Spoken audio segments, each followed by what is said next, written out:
வணக்கம். முதல்வர் அவர்களுடைய கர்நாடகா பயணம் காவேரி சம்பந்தமாக கர்நாடக முதல்வர் சந்திக்க இருக்கிறார். நேற்று திரைப்பட இயக்குநர்கள் எல்லாரும் சேர்ந்து ராஜரத்ன ஸ்டேடியத்தில் நடந்த போராட்டத்தில் பேசின வார்த்தைகள் மிகவும் சர்ச்சைக்குரிய விஷயமா போயிட்டுருக்கு. சோனம் வாங்சுக் அவர்கள் அவருடைய உண்ணாவிரத்தை கைவிட்டிருக்கிறாரு. தொடர்ந்து சிஜேபி சார்பாகவும் பிஜேபி சார்பாகவும் பேச்சுவார்த்தை தொடர்ந்து கொண்டிருக்கிறது. அரசாங்கம் சார்பாகவும் அந்த சின்ன இழுபறி ஓடிட்டு இருக்கிறதா சொல்லப்படுது. இதெல்லாம் செய்திகள். இந்த செய்திக்கு பின்னாடி என்ன இருக்குது, இது இருக்கிற சுவாரஸ்யங்கள் என்ன, அதான் உங்கள் டாக் வித் முதல்வர் நீங்கள் பேச இருக்கோம். சப்ஸ்கிரைப் பண்ணாதவங்க சப்ஸ்கிரைப் பண்ணி பாருங்கள், ஹை பட்டன் ப்ரெஸ் பண்ணுவாங்க, அது எங்களுக்கு ப்ரொமோஷனாக இருக்கும்.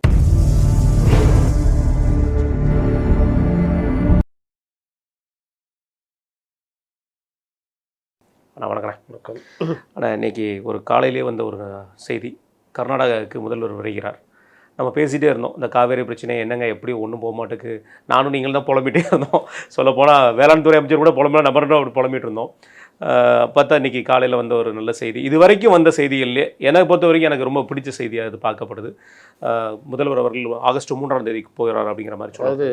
5 வருஷம் மேகதாட்டு பிரச்சனை சம்பந்தமாக பாராளுமன்றத்தை முடக்காமல் வேறு ஒன்றும் இல்லாத உப்பு சப்பு இல்லாத விஷயங்கள்லாம் பாராளுமன்றத்தை நடத்தவே விடாமல் போராடிக்கிட்டு முடக்கிட்டு கட்லெட் சாப்பிட்டுட்டு சமோசா சாப்பிட்டுட்டு இருந்த திமுக அதனுடைய தலைவர் நேற்று பெருசாக மேகதாட்டு பிரச்சனையை பற்றி அக்கறைப்பட்டு ஒரு இதெல்லாம் போட்டிருக்காரு.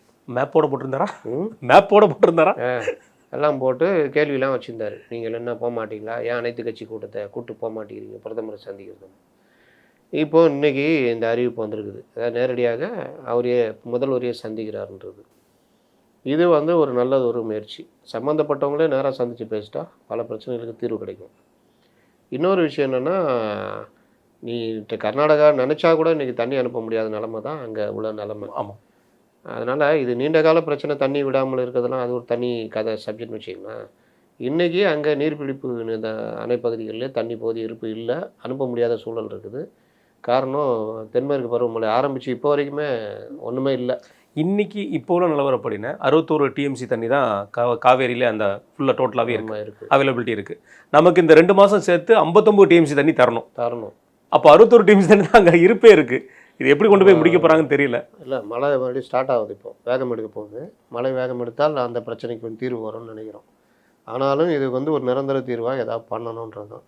நதி நீர்களை தேசியமயமாக்கணும். தேசிய கல்வியை மட்டும் கொண்டு போய் வச்சுக்கினீங்களே, நதிகளையும் அந்த மாதிரி கொண்டு போனால் தான் அந்த பிரச்சனைக்கு தீர்வு வரும்ன்றது.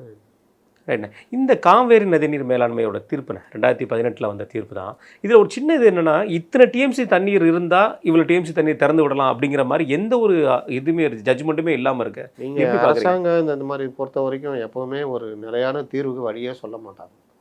அது ஒரு பெரிய இதாக இருக்குல்ல. இந்த பீரியடில் இவ்வளோ டிஎம்சி தண்ணி திறந்து விடணுன்றது விதி அந்த இது ஏற்பாடில் இப்போ சொல்லப்பட்டிருக்கு. அதை கூட இவர்கள் கடைப்பிடிப்பதே இல்லை. இல்லைண்ணா, அதில் இவ்வளோ டிஎம்சி இருந்தால் இவ்வளோ டிஎம்சி விடலாங்கிற மாதிரியும் கொடுக்கல. அதை தான் சொல்ல வரேன். எந்த ஒரு தெளிவான முடிவுலாம் தெரிய மாட்டேங்கல. சரி, அது கூட வேணாம். தண்ணீர் இருக்கும்போதே தண்ணி தராமல் மறுத்த காலத்துலலாம் கூட மேலாண்மை ஆணையம் சொல்லியும் தர முடியாது சொன்னப்பெல்லாம் என்ன பண்ணாங்க? என்ன மீண்டும் மீண்டும் இதுன்னா இது பெரிய இந்த சண்டித்தனம் பண்ணுற மாதிரி. ஐயா அந்த மாதிரி பண்ணுறான் ஐயா, ஸ்டேஷனில் கூப்பிட்டு வச்சு பேசி இனிமேல் அவங்களுக்கு தொல்லை கொடுக்கக்கூடாது. சரிங்க ஐயா போய்ட்டு மறுபடியும் தொல்லை கொடு. ஐயா தொல்லை கொடுக்குறா ஐயான்னா சும்மா இவங்க மேலே கோவப்படுறது. சும்மா எங்கள் மேலே புகார் கொடுத்துட்டே இருக்கியா, எங்களுக்கு வேறு வேலையே இல்லையா, அவங்க பிரச்சனை தானே, ஸ்டேஷனில் பண்ணுவாங்க பார்த்துருக்கீங்களா? ஆமாம். அந்த மாதிரி தான் இந்த மாதிரி இதெல்லாம் பெருசாக மாற்றங்கள் வராமல் இதில் 2 மாநில மக்களை தூண்டி விடுறது, அங்கே இருக்கிற லோக்கல் அரசியல். இப்போ இவ்வளோ நாளாக இல்லாமல் ஏன் டிகே சிவகுமார் இந்த பிரச்சனைக்கு கையில் எடுத்துருக்கு தேர்தலுக்காக. அப்போ இந்த விவகாரங்களில் ஏற்கனவே ஒரு பழைய வரலாறு ஒன்று உண்டு. முல்லைப்பெரியார் இந்த இஷ்யூ வரும்பொழுது 2 மட்டத்தில் அதிகாரிகள் தரப்பில் பேச்சுவார்த்தை நடத்துகிறாங்க. கேரளா, தமிழ்நாடு 45 நாள் 50 நாள் கடந்து போயின்னு இருக்குது. டெய்லி கூடுறாங்க, அந்த இது முந்திரி வறுத்த முந்தி சாப்பிட்றாங்க, எல்லாம் பண்ணுறாங்க. அப்படி கலைஞ்சி போயிடுது. இஎம்எஸ் நம்பூதிரி பாட்டு ஒரு நாள் பார்க்குறாரு, என்ன இது நான் விடுங்க நானே நேரடியாக சிஎம்கிட்ட பேசுகிறேன்னு. இப்போ கலைஞரிங்க சிஎம் 2 பேரும் பேசுகிறாங்க. 45 நிமிஷத்தில் பிரச்சனை முடிஞ்சிடுது. அவ்வளோதான். இதுதான் நடைமுறை. எப்போவுமே நடைமுறை தான் தேவை. இந்த ரெட் டேபிசம் தேவையே உதவாது. ரெட் டேபிசன்றது என்னென்னா, என்ன புத்தகத்தில் இருக்கோ அதுதான், என்ன ஃபைலில் இருக்கோ அது அப்படி தான் பண்ணுவேன். நடைமுறைக்கு ஏற்ற மாதிரி நான் எதுவும் பண்ணவே மாட்டேன் அப்படின்றது. இந்த கூகுளை பார்த்து வண்டி ஓட்டுறது, நேராக கொண்டு குளத்தில் விட்ருவான். என்னென்னு கேட்டால் கூகுள் மேப் காட்டுது குளத்தில். ஏண்டா போகும்போது எதில் குளம் இருக்குது, கூகுள் மேப் நேராக போச்சுன்னா போயிடுவியா? அப்போது இந்த மாதிரி விவகாரங்களில் நேரடியாக சந்திக்கிறதுன்றது நல்ல தீர்வு. இப்போ என்ன பண்ண போகிறாங்க பார்ப்போம். கண்டிப்பான. இதில் ஒரு சின்ன ஒரு பிரச்சனை இருக்கிறது என்னென்னா, எப்போவுமே முதலமைச்சர் கூட அதிகாரிகளும் போவாங்க, அந்த துறை அமைச்சரும் போகக்கூடிய வாய்ப்புகள் இருக்கும். கடந்த முறை வந்து நம்ம ஜிஎஸ்டி கூட்டமும் இந்த மத்திய அரசாங்கம் சார்பாக நடத்தப்பட்ட கூட்டத்திற்கு முதல்வர்கள் மட்டுமே கலந்துக்கிட்டு இருந்தார். இந்த முறை வந்து பார்த்தா வேளாண் துறை அமைச்சர் போக வாய்ப்பு இருக்குமா? ஏன்னா இவரோட அனுபவத்தை அவர் கொஞ்சம் கற்றுட்டாருன்னா கொஞ்சம் நல்லா இருக்கும் இல்லையா? அது எப்படி? வேளாண் துறை அமைச்சர் தான் இந்த அறிவிப்பையே அறிவிக்கிறார். முதல்வர் போகிறதை உறுதிப்படுத்துகிறார். அவர் அந்த துறையில் சிறப்பாக செயல்பட்டுக்கிட்டு இருக்காரு. அவர் பல விஷயங்களில் அதிகாரிகள் மற்ற விஷயங்களும் கொஞ்சம் முன்னெடுக்கிறார். அதனால் இளைஞர்கள் கற்றுக்குவாங்க. போக போக ஒவ்வொரு விஷயமும் அவர்கள் அதில் ஒரு யதார்த்த இதை எடுத்துகிட்டு போய்கிட்டாங்கன்னா நல்லாயிருக்கும். அவர் போவார். நீர்வளத்துறை அமைச்சர் போகணும்ல. ஆமாம், நீர்வளத்துறை அமைச்சர் தான் மிக முக்கியமாக போகணும். ரைட்டா. இது நம்ம 247வது எபிசோடுண்ணே. நம்முடைய நேயர்களுக்கு வந்து நம்ம சொல்லக்கூடியது 250வது எபிசோடு. இந்த நாளைக்கு நாளை மறுநாள் சின்ன வேலை இருக்கிறனால நம்மளால் எடுக்க முடியாது. புதன்கிழமை 250வது எபிசோடு. கிட்டத்தட்ட ஒரு மிகப்பெரிய ஒரு சக்ஸஸ் மாதிரி தான், ஒரு பூரிப்பாக இருக்கிற அளவுக்கு இருக்கிறது. அவங்களுடைய கேள்விகளுக்கு நம்மளுடைய பதில்கள் அப்படிங்கிற மாதிரி ஒரு விஷயத்தை இந்த முறையும் கொண்டு போகலான்னு நினைக்கிறேன். நீங்கள் அந்த வார்த்தையை நீங்கள் சொன்னீங்கன்னா நல்லாயிருக்கும். கேள்விகளுக்கு கொண்டு போகலாம், ஆனால் அதுவே பல எபிசோடாக போகும். ஆமாம், அதனால் சுருக்கமான கேள்விகளுக்கு மட்டும் சுருக்கமான கேள்விகள் எது அவசியமான அந்த மாதிரி விஷயங்கள், தனிப்பட்ட விஷயங்கள் இல்லாமல் பொதுவான விஷயங்களுக்கான கேள்வி, சமீபத்திய விஷயங்களை ஃபுல்லாக பற்றி நம்ம பேசலாம். ரைட், உங்களுடைய இதுக்காக சொல்லியிருக்கோம். கேள்விகளை நீங்கள் வந்து அனுப்புங்க. வர புதன்கிழமை 250வது எபிசோடை நம்ம பார்க்குறோம். அன்றைக்கி உங்களுக்கு கேள்விகளுக்கு பதில் இருக்கும். ரைட்ண்ணே. இது ஒரு புறம் இருக்குண்ணே. இன்றைக்கி அன்புமணி அவர்களுடைய ஒரு ட்விட்டர், சூப்பரான ட்விட்ண்ணே. அண்ணன் வந்து எங்கேருந்து இந்த டேட்டாஸ் எல்லாம் எடுக்கிறாருங்கிறது நமக்கு இன்றைக்கும் ஆச்சரியப்பட விஷயந்தான். கர்நாடகாவில் வந்து முதலமைச்சர் அவர்கள் முடிவு பண்ணியிருக்கிறது, இந்த 6 மாதத்தில் 72,500 அப்பாயின்மெண்ட்ஸ் வந்து போடுறோம் அப்படிங்கிற வார்த்தையை சொல்லியிருக்காரு. அதுக்கு தேவையான என்னென்ன கிரவுண்ட் ஒர்க் இருக்கோ அந்த கிரவுண்ட் ஒர்க்கெல்லாம் பண்ண முடியுது. இந்த 6 மாதத்தில் 72,000 ஒர்க் பண்ண முடியுது. 72,000 பேருக்கு வேலை போட முடியும்னா, நம்ம அரசாங்கம் நினச்சா 1,50,000 பேருக்கு வேலை போட முடியும். இதுக்கு உண்டான முன்னெடுப்பு எடுத்து செய்யுங்க அப்படிங்கிற மாதிரி முதல்வருக்கு வந்து ஒரு நிறைய ஒரு அறிக்கையை விட்டுருக்காரு. அதில் எப்படி பண்ணாங்கிற ஒரு விஷயத்தையும் கொடுத்துருக்காரு. எப்படி பார்க்குறீங்கண்ணா இந்த ஃபாலோவர்ஸ்? எல்லா ஆலோசனை வந்தால் எடுத்துக்கிறது தப்பே கிடையாது. இன்னொன்று, இந்த அரசு வந்து இப்போ அன்புமணி பல விஷயங்கள் நேரடியாகவே சந்தித்து பேசி பண்ணியிருக்காரு. அவருடைய கோரிக்கைகளை ஏற்றுக்கிறாங்க. அறப்போர் இயக்கம் கோரிக்கைகளை ஏற்றுக்கிறாங்க. இன்றைக்கி கூட ஒரு அமைச்சருடைய பிஏ என்கிட்ட பேசினார். நல்ல விஷயம், நல்ல ஆலோசனை சொல்கிறீங்கன்னு ரொம்ப சந்தோஷம், தொடர்ந்து சொல்லுங்கள், உங்கள் ஆலோசனை நாங்கள் எடுத்துக்கிறோம் அப்படின்னாங்க. இது மாதிரி நான் பார்த்ததே இல்லை. நாங்கள் தான் எங்களுக்கு தான் தெரியுன்றதை தாண்டி அவங்களுக்கு நம்மளை காண்டாக்ட் பண்ணணும்னு அவசியமே கிடையாது. அப்போ காண்டாக்ட் பண்ணி நல்லா சப்போர்ட் பண்ணுறீங்க, ஆலோசனைலாம் சொல்கிறீங்க. இன்னும் நல்ல எது இருந்தாலும் நீங்கள் ஷேர் பண்ணுங்கள், அதை கண்டிப்பாக பண்ணுவோம் அப்படின்னு அண்ணன் சொல்கிறார். நம்ம என்னத்தை பண்ண போகிறோம்? பொதுமக்களுக்கான கோரிக்கை தான் வைக்க போகிறோம். அப்போ அந்த மாதிரி விஷயங்கள்லாம் கவனத்தில் கொள்கிறாங்க, பார்க்குறாங்கன்னா நல்ல விஷயம். அன்புமணி ராமதாஸ் அவர்கள், அவரும் சரி, ஐயா ராமதாஸ் அவருடைய அந்த டீம் வேறு லெவல் டீம். அதுதான் உண்மையிலே ஒவ்வொரு விஷயத்துலையுமே அவர்களுடைய எனக்கு நீட்டில் மட்டும் அவங்க இதில் உடன்பாடு இல்லை, மற்றபடி அவர்கள் இது வேறு லெவலு. அப்போது அந்த மாதிரி விவகாரத்தில் இப்போ அவர் சொல்லியிருக்காரு. அதுனா நான் இன்னொரு பக்கம் இப்படி பார்க்குறேன், திரையுலகினர் இந்த ரஞ்சித் போன்றவர்கள் நேற்றுலாம் வந்து கூட்டம் போட்டு, அதான் என்னோட கேள்வி. ஏன்னா இது நல்ல கோரிக்கை, இந்த கோரிக்கை ஏன்னா அப்படிங்கிற கேட்குறதா வந்து நான் வச்சது. நேற்று இந்த ஒரு 3 பேர் பேசுனதுண்ணே, குறிப்பாக நடிகை ரேவதி ஒரு பக்கம் தனியாக வச்சுருவோம், இயக்குனர் அமீர் அவர்களுடைய கேள்விண்ணே ரொம்ப ஆச்சரியப்படக்கூடிய ஒரு கேள்வியாக பேச ஆரம்பித்தார். ஜனநாயகத்தை காப்பதற்காக நாங்கள் ஒரு கூட்டம் கூடியிருக்கோம், ஒரு குரூப்பு ஜனநாயகனை காப்பாற்றுறதுக்காக போயிருக்கு, இங்கே விட அங்கே கூட்டம் அதிகம் அப்படிங்கிற ஒரு வார்த்தையை சொன்னார். சரி, அது வரைக்கும் சரிங்களாம்.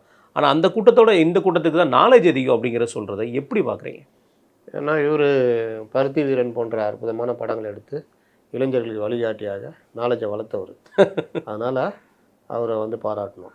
அவர் வட சென்னை போன்ற படங்கள் எடுத்து நாலேஜை வளர்த்தவர். கடைசி ஒரு படம் ப்ரொடியூஸ் வேறு பண்ணார், ரவுடி. அதோட பேட் கேர்ள் என்ன கேளுது, பேட் கேர்ள். ஆமாம், பேட் கேர்ள்னு படம் வச்சுட்டு பேட் கேர்ள் சம்மந்தமாக எல்லாத்தையும் எடுத்து இளைஞர் மத்தியில் அது திணிக்கிறது. அது நல்ல படம் வேறு சொல்கிறது. படத்துக்கு பேர் பேடு. தற்கொலை எண்ணத்தை தூண்டுற பல விஷயங்கள் அதில் இருந்துச்சு. அந்த குழந்தை வந்து மிரட்டும் அம்மா அப்பாவாங்க. இப்படிலாம் வந்து எப்படி இவர்கள் மூளையில் உதிக்குது. அதுன்னு இந்த பிரதீப் நகராஜன் ஒரு பையன் முழுசுமே கிரிஞ்சித்தனமான, இன்றைக்கி இளைஞர்கள் எதெல்லாம் தவிர்க்கணும்னு மற்றவங்க நினைக்கிறாங்களோ அதெல்லாம் ஒரு குளோரிஃபை மைண்டில் எடுத்து அதை காசாக்குறானுங்க. இவங்க நோக்கம் எல்லாமே இதை காசாக்குறது தான். இவர்களுக்கு எல்லோருக்குமே வாழ்க்கையில் இந்த ரேவதி அம்மாக்குறாங்களே, நல்ல நடிகை தான். அந்த காலத்தில் அப்போல்லாம் நாங்கள் சின்ன பசங்க, அப்போ அவங்களும் சின்ன பசங்க தானே. அந்த பேசுகிற தமிழ் அந்த இதெல்லாம் வந்து ஒரு புதிய கலாச்சாரத்தை பெண்கள் மத்தியில் கொண்டு வந்தாங்க. என்ன என்ன என்ன ஒன்னு பேசியிருந்தாங்க அந்த மாதிரி. சரி, இவர்கள் எல்லோரும் நல்ல ஒரு விஷயம். சமுதாயத்தில் அக்கறையில் திடீர்னு வர்றாங்க. ஏன் திடீர்னு வராங்கன்ற வார்த்தையை நான் பயன்படுத்துகிறேன்னா, இதுக்கு முன்னே இவர்கள் வரல. அப்போ திடீர்னு ஏன் வராங்க அப்படின்னா, மாணவர்கள் போராட்டம் பெருசாக இங்கேயே நடக்குது. அதை ஒட்டி இங்கே ஒரு மாப் மென்டாலிட்டின்னு வாங்க. ஓன்னு ஊரே ஓடும்போது 10 பேர் இங்கேயும் ஓடுவோம். இவங்களை கூப்பிட்டு வச்சுட்டு பேசுகிறாங்க. ரைட், நல்ல விஷயம். இந்த இளைஞர்களுக்காக மாணவர்களுக்காக அற்புதமான படங்களை இதெல்லாம் எடுத்துருக்காங்க, பண்ணியிருக்காங்க. ஜாபர் சாதிக் என்கிற நபரை கொண்டு போய் திமுகவில் சேர்த்ததில் அற்புதமான பணியை நீங்கள் இந்த படங்களில் அட்டகத்தை விட்டுட்டீங்க. மக்கள் வர்றாங்க. நீங்கள் எப்படிங்க அதுக்குள்ளேயும் முடிவு பண்ணுவீங்க? அதான் கேட்டேன். நான் ஒன்றும் ரஞ்சித்துக்கிட்டே வரலையே. அப்போ இந்த மாதிரி விஷயங்களில் இவங்க பண்ணிக்கிட்டு இருக்கிறாங்க. இதில் அமீருக்கு வந்து போன ஆட்சியில் நீட்டு விலக்கு அப்படின்னு சொல்லி ஏமாத்தினாங்கன்ற மாதிரி சொல்கிறாரு. ஏன் அதை போன ஆட்சியில் சொல்லாமல் இப்போ சொல்கிறீங்கன்றதான் நம்முடைய கேள்வி. ரெண்டாவது முக்கியமான தலகர்த்தர், பெரிய தலைக்கட்டு ரஞ்சித். ஆமாம், அவர் வந்து என்ன சொல்கிறாரு, 8 அமைச்சர்கள் இருக்காங்க. அதில் அண்ணன் வன்னியரசு அவர்களுடைய கட்சியே ஒடுக்கப்பட்ட மக்களுக்காக ஆரம்பிக்கப்பட்ட கட்சின்னு டிக்ளேர் பண்ணிட்டு தான் வராங்க. திரும்ப வேணால் நடுவில் மாற்றிக்கலாம். ஆனால் நான் கட்சி வந்து விடுதலை சிறுத்தைகள் கட்சியுடைய நோக்கம் இதுதான், பட்டியலின மக்களுக்காக. பட்டியலின மக்களுடைய முன்னேற்றம் மற்ற விஷயங்களுக்கு எல்லோரும் தான் உழைக்கிறாங்க. உழைக்காத ஆள் கிடையாது. இந்த ஆட்சி வந்த அப்புறம் இவர்களும் பல விஷயம் பண்ணுறாங்க. முதல்வரே போய் ஆதி திராவிட அந்த எம்சி ராஜா ஹாஸ்டலில் போய் அவரே நேரம் ஆய்வு பண்ணுறாரு. மறுநாள் அதுக்கான வேலைகள் நடக்குது. அது முடிஞ்சோன்னா சம்பத்குமார் டர்ஃப் கிரவுண்ட் ரெடி ஆயிட்டு பார்க்காதவங்க போய் பார்க்கலாம். பேஸ்கெட்பால் டர்ஃப் கிரவுண்ட் ரெடி ஆயிட்டு எல்லாமே ரெடி ஆயிட்டு எல்லா விஷயங்களுமே பண்ணிக்கிட்டு இருக்கிறாங்க. பல விஷயம் பண்ணுறாங்க. மற்ற அமைச்சர்லாம் ஏன் பண்ணலன்னு கேட்குறாரு. மற்ற அமைச்சர்கள்லாம் வந்து சமூக நீதித்துறை அமைச்சர்கள் கிடையாது. அவங்களுக்கு துறை ஒதுக்கப்பட்டிருக்கு. அந்த துறையில் அவர்கள் செயல்படுவார். அவர்கள் வந்து பட்டியலின சமூகத்தை சேர்ந்தவர்களாக இருந்தாலும் இப்போ ராஜ்மோகனை தான் குறி வைக்கிறாங்க. ராஜ்மோகன் பட்டியலினத்தை சேர்ந்தவராக இருந்தாலும் அவருக்கான பார்வை அதில் இருந்தாலும் அவருக்கான துறை என்பது பள்ளிக்கல்வித்துறை. அதில் அவர் சிறப்பாக செயல்படுறாரா? அதுதான் முக்கியம். நீங்கள் அரசு பள்ளிகள், அரசு உதவி பெறும் பள்ளிகளில் பெரும்பாலும் பட்டியலின மக்கள், ஒடுக்கப்பட்ட மக்கள் படிக்கிறாங்க. அவர்களுக்கான கல்வி இந்த மாதிரி விஷயங்களில் கொண்டு போகிறாங்களா? காலை உணவை விரிவுபடுத்துகிறாங்களா? கல்வி முறையில் சீர்திருத்தம் கொண்டு வராங்களா? பள்ளிகளை ஆய்வு பண்ணுறாங்களா? இதுதான் அவருடைய வேலை. அதோடு சேர்ந்து இந்த சமூக நீதித்துறை பள்ளிகள்லாம் இருக்குது. ஆமாம், அதிலெல்லாம் அவர் என்ன பண்ணுறாரு? இதுதான் ஒவ்வொருத்தரும் வேலை. அதுதான். அப்போ முஸ்லீம் அமைச்சர் முஸ்லீமுக்காக பாடு பண்ணணும், கிறிஸ்துவ அமைச்சர் கிறிஸ்துவருக்காக பண்ணணும். இல்லை, அப்படி பார்த்தா பள்ளிக்கல்வித்துறையில் அப்படி ஒரு வேலை அப்படி நடந்துக்கிட்டாருன்னா அது பாகுபாடாக தெரியாது. இன்னொன்று அவர் இதே பேசி தான் என்ன சொல்லுவாங்க, யோ நீ எல்லாருக்குமான அமைச்சர் இதே பேசிகிட்டு இருக்கேன்னு வாங்க. அப்போது இது வந்து இந்த குறுகிய பார்வை இவருக்கு. சரி, அடுத்து அவர் வந்து நீங்கள் சொன்ன விஷயத்துக்கு வரேன். பட்டியலின இளைஞர்கள் அது இதுன்னு கவலைப்படுறாரு. இவர் படம் எடுத்தார அட்டகத்தி. அதில் அந்த பட்டியலின இளைஞனை எப்படி காட்சிப்படுத்தியிருப்பார்? மக்களை போய் பார்த்துக்கணும், நம்ம சொல்லக்கூடாது. அந்த படம் காட்சி அமைக்கப்பட்ட விதம் எல்லாமே எனக்கு ரொம்ப பிடிக்கும். அவருடைய எல்லா படங்களுமே பிடிக்கும். மெட்ராஸு, காலா, காட்சிப்படுத்தப்படுற விதம். அதே மாதிரி இவர் மிஷ்கின் இவங்களுக்குலாம் ஒரு பிராண்ட் இருக்கும். ஆமாம், அதை மாற்ற மாட்டான். மிஷ்கின் படத்தில் மூஞ்சி பாதி மூடிட்டு வந்துட்டு இப்படியே வேகமாக நடப்பார். சொல்கிறேன்ல பண்ணுறேன்ல அப்படி இப்படின்னு. அது ஒரு ஸ்டைல். பார்த்தோன்னே மிஷ்கின் படம்லாம். இவர் படத்தில் ஒரு 5 பேர் ஊரில் என்ன நடந்தாலும் குஜி ஒரு டான்ஸ் ஆடுவான். ஒரு பாட்டு ஒன்று ராப் பாட்டு மாதிரி பாடுவான் இவர் படத்தில், எல்லா படத்துலையுமே. சரி, நீங்கள் அதில் என்ன காமிச்சிங்க? பட்டியலின இளைஞன் அவனை மகா மட்டமாக எதற்கும் உதவாதவன் மாதிரி ஸ்கூலில் காலேஜில் ஒழுங்காக படிக்க மாட்டான், பொண்ணுங்க பின்னாடி சுற்றுவான். ஒரு பொண்ணை லவ் பண்ணுறேன்னா அது ஒரு இந்த காதல் இனக்கவர்ச்சி மாதிரி. அந்த பொண்ணு வேணான்னு மறுத்த உடனே அழுதுகிட்டே வந்து வடை சாப்பிடுவான். வடை டேஸ்ட் நல்லா இருக்குன்னு இன்னொரு வடை கேட்பான். அப்படி தானே காமிச்சிங்க? அப்புறம் ஏரிக்கரையில் உட்காந்துக்கிட்டு சண்டை போட்டுக்கின்னு ஊர்கதை பேசிக்கிட்டு. கொடுமை தெரியுமான காமிச்ச நடிகர் மிக சிறந்த நடிகர். எவ்வளோ படத்தில் நடிகல. அவருக்கு ரஞ்சித்தை நான் ரொம்ப பாராட்டது காரணம் தினேஷ்ன்ற ஒரு அற்புதமான நடிகரை திரையுலகத்துக்கு கொண்டு வந்தது. அதை இன்னும் செழுமைப்படுத்தினது வெற்றிமாறன் விசாரணையில். அதெல்லாம் விட்டுருங்க, இவருடைய கலை இது தனி. இதுதான் நம்ம என்னென்னா ரஞ்சித்துடைய அந்த இதை நம்ம ரசிக்கிறோம். நான் ரஞ்சித்துடைய பார்வையில் எவ்வளோ பிரச்சனை இருக்குதுன்னு சொல்ல வரேன்.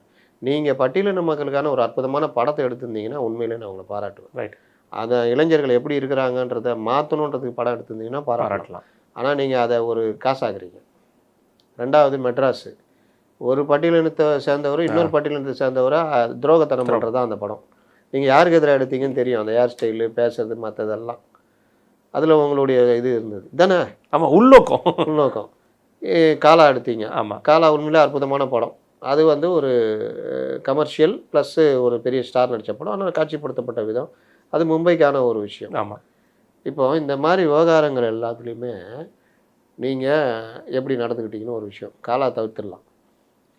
கபாலியில் பார்த்தீங்கன்னா திரும்ப திரும்ப உங்களுக்கு ஒன்று ஏன் நாங்கள் கோட்டு சுட்டு போடக்கூடாதா, கால் மேலே கால் போடக்கூடாது. ஆனால் அந்த கேரக்டரு படம் பூரா எல்லாத்தையும் கொண்டுட்டு இருப்பார். அதை தாண்டி அந்த படத்தில் பார்த்தீங்கன்னா வேறு ஒன்றுமே இருக்காது. மனைவியை தேடி மற்றவர்களை கொல்லு, அவ்வளோதான் இந்த படத்துடைய கதையை. ரஜினின்றதுனால ஓடி இருந்தது. இது ஒரு பார்ட்டு.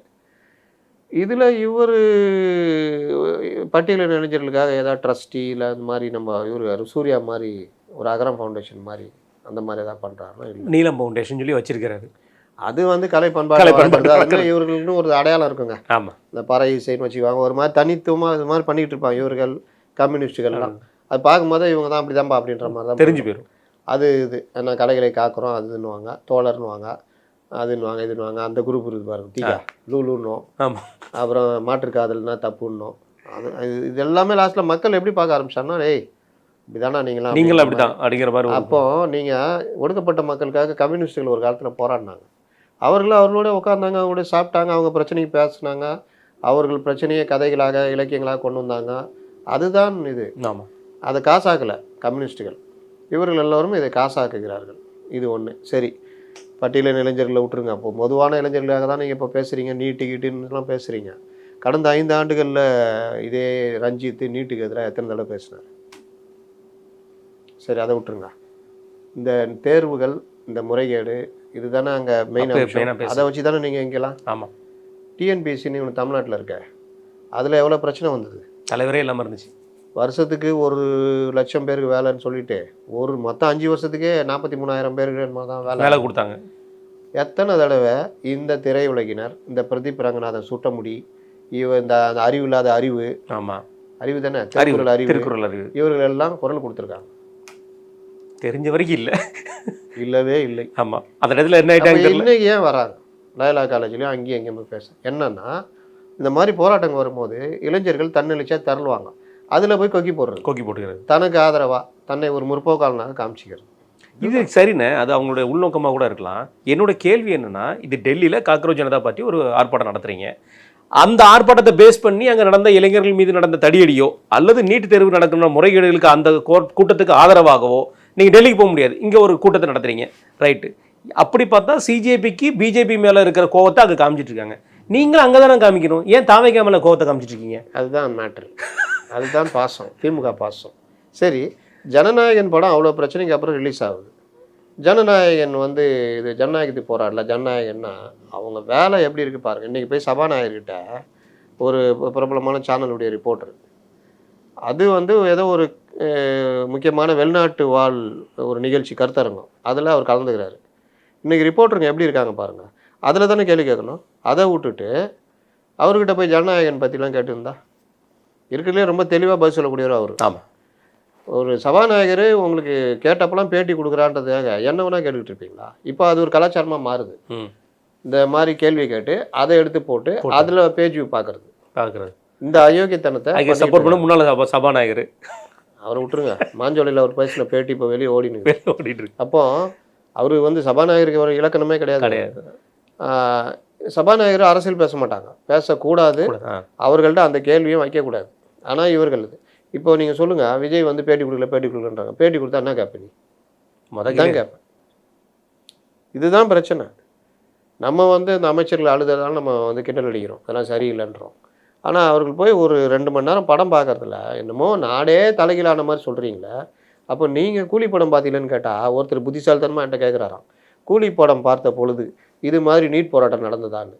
ஏண்டா இது இல்லாமடா நான் பதில் சொல்லிட்டு முடியும்? அந்த தன்மையை தான் நான் சொல்கிறேன். கூலி படத்துக்கு ஈக்குவலாக அந்த பேர் சொல்லக்கூடிய லெவலில் தூய்மை பணியாளர்களோட போராட்டம் நடந்துட்டு இருந்துச்சு. அந்த தன்மையை தான் சொல்கிறேன். ஆட்சியாளருடைய மனநிலை எப்படி இருந்தது? இப்போ அந்த மாதிரி அங்கே காங்கிரஸ் போராட்டம்னா அவன் வேறு கோரிக்கை பண்ணுறான். அபிஜித் அதில் 2-3 பேர் ஜாயின் பண்ணிக்கிறாங்க. அதுலேயே ராகுல் அந்த அம்மா திட்டுது, முறையற்ற போராட்டம். அது முறையற்ற போராட்டம் தான். உன் வேலை என்ன? அதான் நீ எதுக்கு பிரதமர் வீட்டு தெளிவாக சொல்லணும். சோனம் வாங்சுக் அவருடைய மனைவி, தெளிவாக சொல்லணும். அந்த அம்மா சொல்லுது. அப்போ இவர் ஏன் இங்கே போக மாட்டார்? நீட்டை கொண்டு வந்தது இவர் தானே. ஆமாம். அப்புறம் பார்லிமெண்ட்டுக்கு இவர் வந்து வரமாட்டாராம். No talks, only action. என்னையா எப்போ பார்த்தாலும் பார்லிமெண்ட்டை நடத்த விடாமல் பண்ணுறதான் வேலையா? அவன் தான் கூப்பிட்றான்ல, அங்கே போய் பேசு. தெருக்களில் ஏற்பட்ட பிரச்சனை நாடாளுமன்றத்திலும் எதிரொலித்தது. முக்கிய எதிர்க்கட்சி தலைவரே விட்டு வாங்குன்னு வாங்கினாரு. அரசு திணறியது. அப்புறம் அரசு இறங்கி வந்தது. இந்த மாதிரி தானே போவோம். இதானே நடைமுறை. நீ ரோட்டில் போன தடவைன்னா கண்டதை பேசிட்டு எப்சின் நாட்டில் முக்கியமான பிரச்சனை நடக்குது, அந்த ஆப்ரேஷன் சிந்தூர். அப்போ பார்த்தா வேற எதையோ பேசிட்டு இருக்கிறது. எப்போ பார்த்தாலும் எஸ்ஐஆர் ஏதாவது ஒன்று. நீங்கள் எந்த வரைக்கும் பார்லிமெண்ட் நடக்க விட்டுருக்காங்களா பாருங்க. இல்லை, இது வரைக்கும் அவர் எதிர்க்கட்சியாக இருந்து இந்த ஒரு கொள்கையை கொண்டு வந்திருக்காரு, இந்த ஒரு தீர்மானத்தை கொண்டு வந்திருக்காருன்னா ஒரு டஃப்பான விஷயம் எதுவுமே பார்க்க முடியல. கிடையவே கிடையாது. பாதி நாள் இவர் எங்கே இருக்கிறதே கிடையாது. இந்தியாவில் இருக்க மாட்டார். ஆமாம், பாதி நாள். இன்னும் அவருடைய பல டூர்லாம் கணக்கில் எடுத்தோன்னா பல சிக்கல்லாம் வரும். அதனால் நான் என்ன சொல்கிறேன், நீங்கள் ஒரு முதிர்ச்சியான ஒரு அரசியல்வாதியாக இருங்க. இந்த போராட்டம் நடக்குது, இளைஞர்கள் தன்னெழுச்சியாக வர்றாங்க, அவங்களுடைய கோரிக்கை அது பார்லிமெண்ட்டில் நீங்கள் பேசுங்க, அவருடைய பிரதிநிதியாக பேசுங்க. அவங்களா போக முடியும்? நீங்கள் தான் போக முடியும். ஆமாம், பேசுங்க, அதில் தீர்வு கொண்டு வாங்க. என்னென்ன தீர்வு வந்துச்சுன்னா பரவாயில்ல, அப்புறம் நமக்கு வியாபாரம் ஆகாத. ஆமாம், ஊரே ஒரு பக்கம் போயினுக்குது. இங்கே ஒரு 40 பேர் பேன் நீட். இன்னைக்கு ஒருத்தர் சொல்கிறாரு, தனிநபர் தீர்மானமா, இந்த தீர்மானம் மட்டும் வெற்றி பெற்றால் அனைத்து மாநிலங்களும் நீட் வேணான்னு சொல்லுமா? எங்கே தான் மாநிலம்? யார் அவர்? வில்சன். ஏன் தனிநபர் தீர்மானம்னா அப்படியே தனிநபர் மசோதா, அதில் என்ன பேசுவாங்க? நீங்கள் உங்கள்கிட்ட பேசுவீங்க, அவங்க வந்து விளக்கம் சொல்லுவாங்க, முடிஞ்சு போய் அதுக்கு மேலே என்ன பண்ணுவீங்க? அவ்வளோதான். ஒன்று சபையை கூட்டி 2 அவைகளையும் கூட்டி தமிழ்நாட்டுக்கு மட்டும் தனி விலக்குன்னு கொடுப்பாங்களா?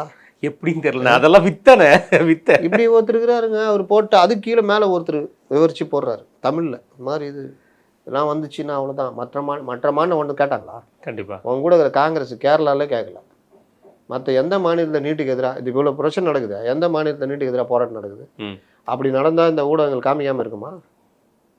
என்ன நடக்குது? இன்னைக்கு காங்கிரஸ் உள்ளே போனதுனால ஒருத்தர் திமுக ஆதரவு பத்திரிகையாளர் சொல்கிறார், காங்கிரஸ் உள்ளே போந்து போராட்டத்தை கெடுத்துச்சு. பரவாயில்லப்பா, இப்போயாவது கண்டுபிடிச்சிய அப்படின்னு. இந்த மாதிரி தான் இன்றைக்கி ஓடிக்கிட்டு இருக்குது. இப்போ யார் கையில் வாங்கிச்சுக்கு ராஜினாமா பண்ணிட்டார், இது வாபஸ் வாங்கிட்டாரு. இதுக்கப்புறம் அவர் அவுட்டேட்டடு. அவர் சில உண்மைகளை சொல்லியிருப்பாங்க. என்ன சொன்னீங்க? உண்மையை சொல்லிட்டு. இப்போ அடுத்த அண்ணன் ராகுல் காந்தி மாட்டின்னுக்கிறாரு.